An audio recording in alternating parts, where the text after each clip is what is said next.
Buying a property that doesn't have a registered deed of assignment is akin to piling debts on your head.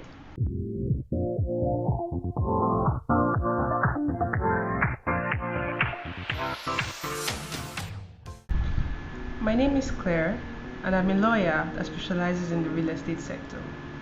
So what is a deed of assignment?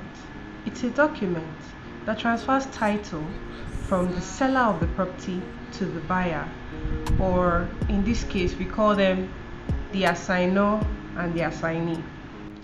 A deed of assignment can be used to transfer property, either land or a house, as the case may be.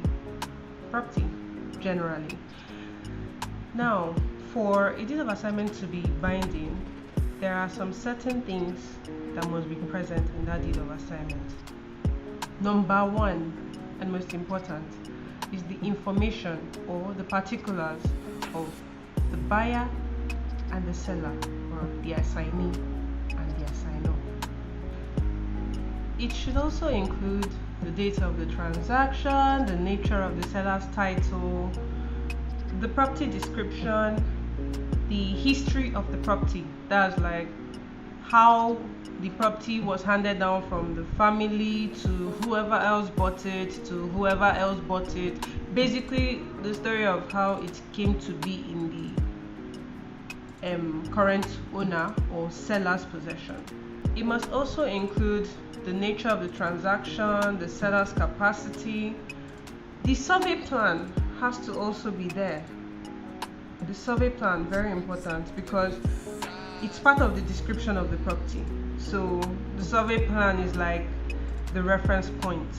Then there's also the consideration, that's how much the current buyer is buying the property at, the cost and everything. Then the parties' signatures and their witnesses, their witnesses basically. So in the case of a company though, it's not really party and witness, it's more like director and secretary or director and director, but basically the signature of the parties. I know you get what I'm saying. So that's basically what a deed of assignment is: a document that transfers possession from the assignor to the assignee, or seller to buyer, basically. So one of the things about a deed of assignment though is that once it's been executed, it has to be registered. And buying a property that doesn't have a registered deed of assignment is akin to piling debts on your head. Yes, it's akin to piling debts on your head. Why did I say so? Because, how do I explain this? Say for example, I bought, say, 1 acre of land at Ekbe. I got governor's consent for it. I had it registered and everything, stamp duties, the whole works. And then I sell it to someone else, give the person deed of assignment, and the person doesn't get his own property registered. That he doesn't get that 1 acre registered.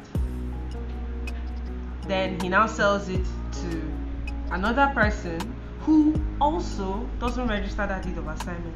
That person now sells to you. And then you now want to get it registered. Do you know what's going to happen? You're going to have to perfect the title of the person I sold to and the title of the person he sold to. So if you're paying for governor's consent in fact, before you can do governor's consent for yourself, you have to do governor's consent for the person I sold to and then the person he sold to before you can do yours. Unless by some chance, say I have a very good rapport with the people who have sold the property to you, and then I now say, okay, you know what, I'll be the one to do your governor's consent, which of course the chances of that is like basically zero. but you get what I'm saying. So yeah, that is the process you'd have to go to get your governor's consent registered. And fun fact, if your governor's consent is not registered, it does not exactly constitute, legal evidence in court. That's one. Two, if someone else registers their title ahead of you, well, consider your land bye-bye. So that's why you need to get your governor's consent registered. So I advise, anyone buying land, whether you're buying through me or, I'm the one helping you with the documentation, I usually tell them to go to people who already have registered documents. If they don't have registered documents, they need to have a good rapport with the person with the registered documents.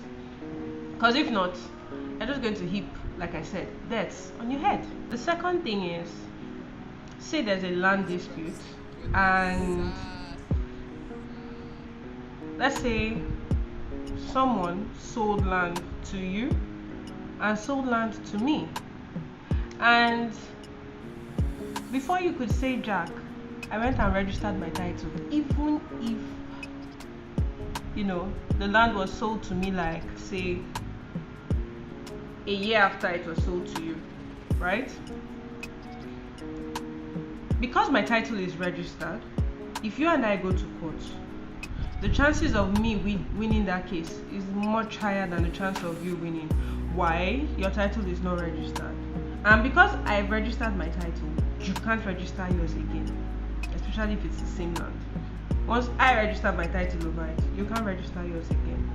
So that's why I said you can kiss your land goodbye. So that's why it's very, very important that once you get a deed of assignment, you go and get it registered. Another thing most people don't know is that according to Section 25 of the Lagos State Land Instruments Registration Law, you're to register your land within 60 days after the transaction has been concluded. So meaning that if you and I have a sale of land transaction now, and we sign it today's the day of the document and everything, within 60 days you're supposed to go and get your deed of assignment registered at the land registry under Section 25. Go check it. I think those are the main points I have as to registration of your deed of assignment and why you need to ensure that you have your deed of assignment registered.